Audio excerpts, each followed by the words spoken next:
What's CTR? What's click-through rate? What's the best number? Why should I follow it or why shouldn't I follow it? And why do 95% of the people in the world, do I believe, look at it the wrong way? So real quick, I'm Nick Kramer. I run Driven Leads and this is my channel. Make sure you subscribe and you comment if you like or hate what I'm bringing you, or if you have questions about what I'm doing right now. But let's talk about CTR and click-through rate. We get a lot of people that come to us, and it could be clients that are working with us for a year, could be clients that are just starting with us, or people that are looking to possibly work with us and haven't even worked with us yet. Well, ask us about CTR or click-through rate. And sometimes at first when we would hear people talking about it, it made me think, okay, they're just pulling an acronym out and a KPI out and saying, hey, what's your CTR usually with your clients? Because that's an important number. And it would stumble through that and be like, no, it's not an important number. It actually doesn't matter at all. It never mattered in my opinion. But I think where people got hung up with that is back in the day, some guru came out and said, if your CTR is not good, then your ads are going to suck and your numbers are going to be bad and your leads are going to be bad. And it's not the case. Honestly, we've never seen it be the case. So we've never really stressed on the click-through rate for a couple of reasons. First off, your click-through rate, it doesn't matter if your ad copy is good. If your ad copy is good, then your click-through rate is always going to be a pretty good number. I know we have competitors' numbers and we'll get numbers from clients and saying, well, the click-through rate was 3% or 5% or 6%. Okay, whatever. We usually run around 12% or 13% last time I checked. Again, we don't check, account wise, master account wise. We really don't, we don't look at that. We've got some accounts. We just looked at an account the other day with a client that he had 30%.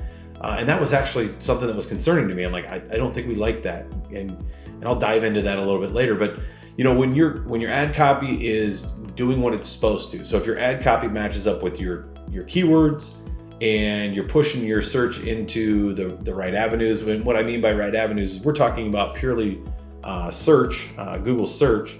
And this applies for Bing, Microsoft search as well. If you're showing up and your ads are showing where they're supposed to, when they're supposed to, and how they're supposed to. So if I'm running ads for somebody in Houston, Texas, and it's the newest homes for sale in Houston, and my ad is showing up in like Austin, then my click-through rate's gonna suck, or it's probably gonna be hurt, because if the person really reads the ad and it says, that my title's Houston, latest listings in Houston, they're gonna be like, no, I want to know about latest listings in Austin more than likely, or a suburb or subdivision. So that's where, if your click-through rate should be good, if your ad copy's good.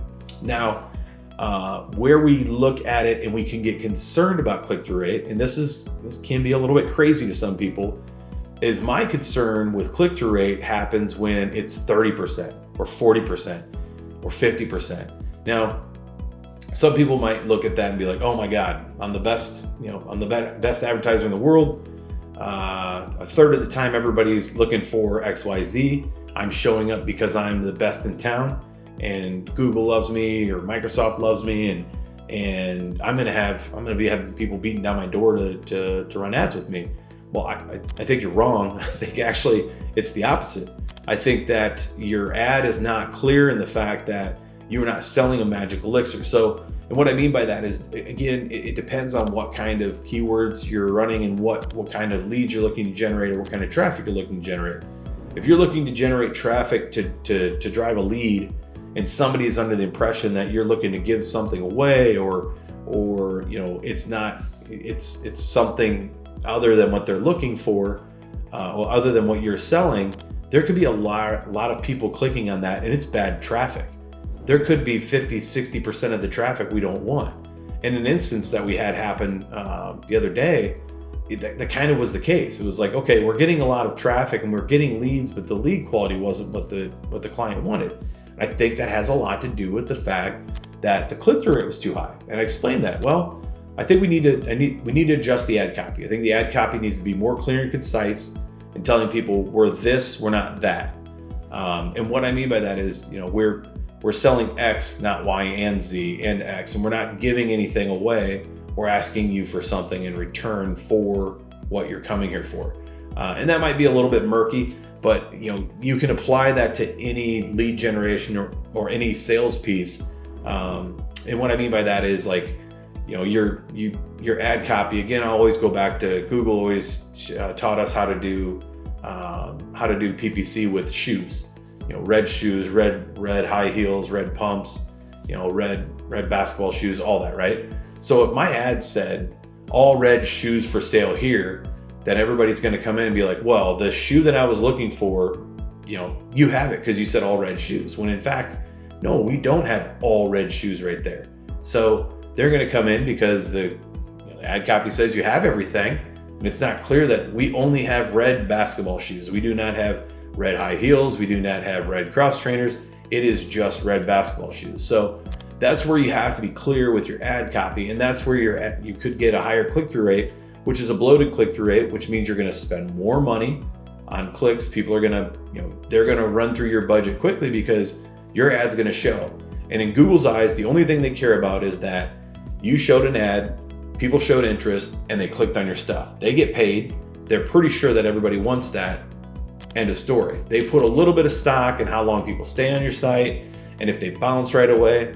But it's now, in today's day, it doesn't seem like they care so much about bouncing. They just care about getting that coin from you, right?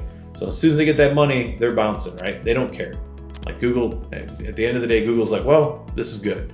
So click-through rates should be, they should be 7 to 10 to 12 to 15%. If they climb up to 20, 25, 35, let's make sure that the lead quality and the traffic quality is where you want it, because it could be that it isn't where you want it. It sounds crazy. I know that sounds crazy, but that's why we don't put any stock in click-through rate unless it's way too high or way too low. I mean, if it's 6%, between 6 and 20%, yeah, whatever. It's a lever. It's a KPI. We don't really put a ton of stock in until it's really, really an anomaly, and then we're like, okay, something's wrong here. It's not exactly what we're looking for. So I hope that helps. I hope that's clear in what we're talking about. Again, if you have questions, reach out, ask us. We can pretty much answer any questions you have about that. But this is about as straightforward as I can get about click-through rates. Don't matter. Search impression share could. That's in the next one. Thanks for coming by. See you soon.